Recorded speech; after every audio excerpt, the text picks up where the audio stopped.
TDR Conference 2016 Prophecies. The reality is, my brothers and sisters, I know today there is a huge debate about music.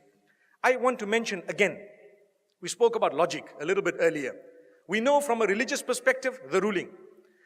Let's speak about from a logical perspective. Wallahi, now I have done my own little research with non-Muslims.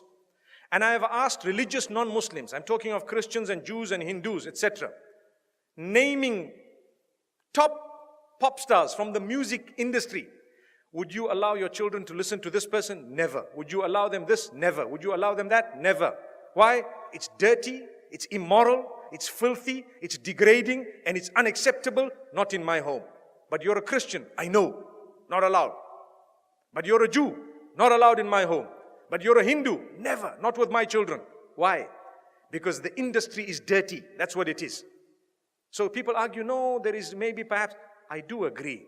Perhaps the duf is permissible within certain limits, Perhaps if you are singing an Islamic song with beautiful meanings, perhaps within limits, there is a certain permissibility. But here I'm speaking of the musical instruments and the music industry, whereby people start shaking. I don't even know what.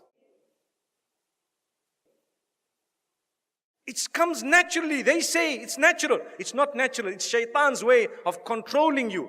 You listen to the beat continues. You start tapping your finger, you start moving your head. A little while later, you start moving the top of your body, and a little while later, you start moving the bottom of it.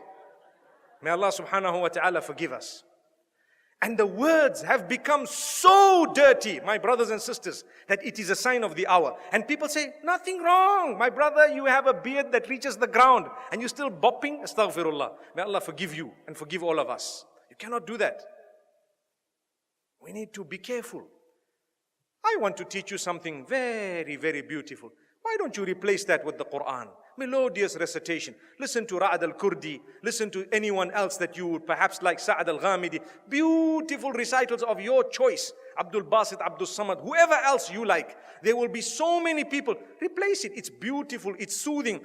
Go onto YouTube and check how the non-Muslims reacted to a survey or a little test, an experiment that was done where they were told to listen to this Quran without knowing it's the Quran and comment about it. Wallahi, now in Europe, the test was done recently and a lot of them say, it's so calm, it's so cool, it's so soothing. I feel spiritual. Go and listen to the answers. It's there live for everyone to see.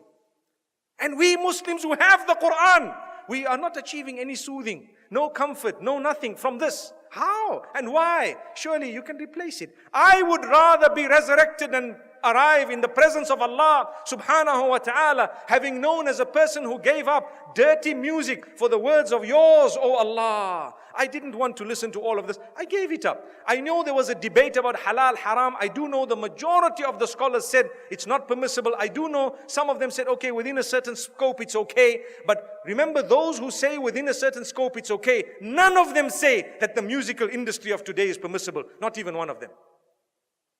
Remember that. I would rather come in front of Allah and be resurrected as a person who just substituted all of this for the Quran. Allahu Akbar. Donate now.